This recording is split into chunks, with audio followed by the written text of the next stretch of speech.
Tresna, ampun ngagetin aja. Kenapa? Takutan banget. Itu lagi baca-baca yang gaib.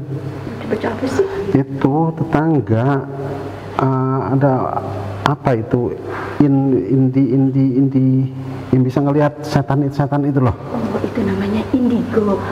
Oh iya indigo. Aduh. Kenapa Pak Iwan? Ya apa ya? Agak takut aja jadinya. Tuh kalau gitu aku pernah lihat deh, itu di ruang perpus itu ada bukunya. Kalau Pak Ade mau baca-baca, kita kesana aja bareng-bareng boleh? Boleh. Yuk, aduh. Siap. Pengen tahu sih masalah indigo itu. Kita bareng-bareng kesana ya. Ya, mari yuk.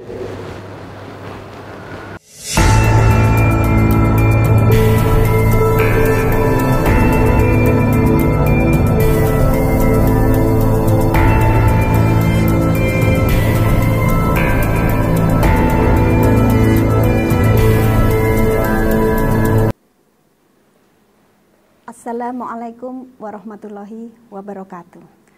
Kawan UGM, tadi kita sudah mendengar percakapan dua orang teman saya yang bicara tentang indigo. Sebenarnya apa sih indigo? Indigo menurut bahasa berarti adalah sebuah warna yang berada pada spektrum warna biru dan lembayung dan berasal dari istilah tumbuhan yaitu genus Indigofera yang merupakan suatu pewarna. Kemudian, indigo menurut istilah berarti adalah kelebihan atau kecerdasan manusia di atas rata-rata. Dan istilah ini diungkapkan oleh Kiai Haji Adib Marzuki dari Universitas Malaysia yang pernah memberikan istilah ini di Bekasi Islamic Center.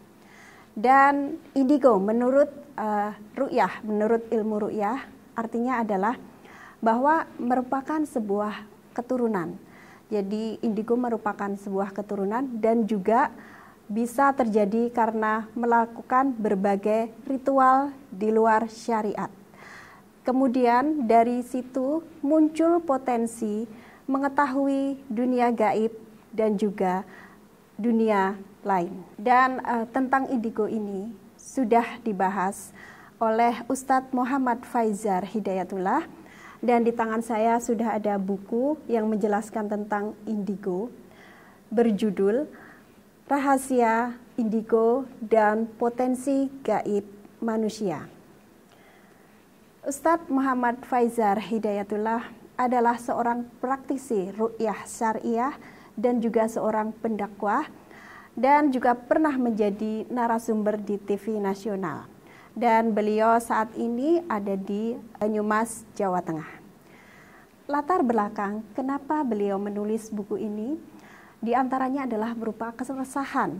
Jadi beliau merasa resah dan merasa prihatin dengan adanya berbagai tayangan fenomena indigo baik di media sosial maupun di channel YouTube yang sangat mempengaruhi anak muda.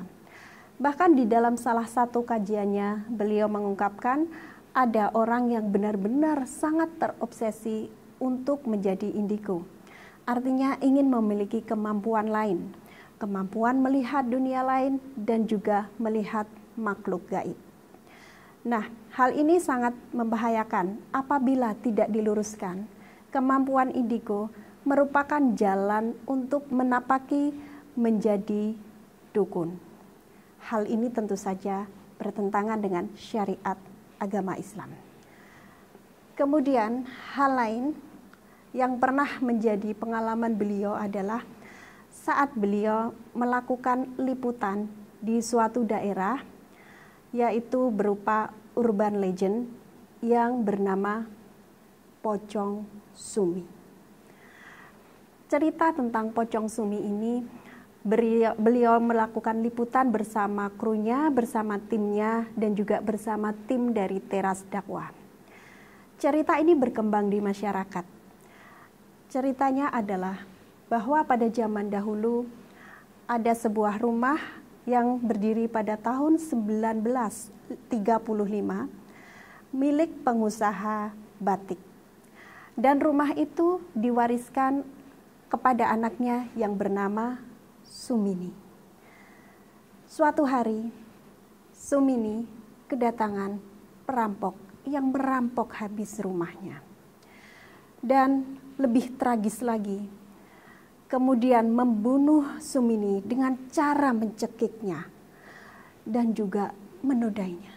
Kemudian suami Sumini meninggalkan rumah itu hingga kosong bertahun-tahun kemudian.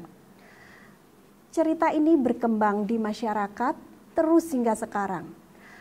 Atas rasa penasaran ini, tim Ustadz Faizar melakukan liputan dan juga penelusuran ke dalam lokasi.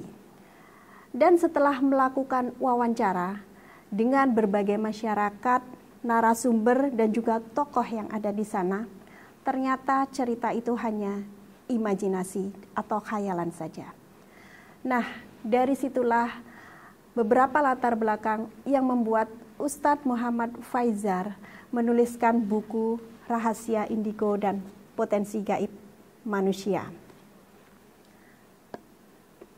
Dan ternyata di dalam buku tersebut juga dibahas ada sekitar 5 bab.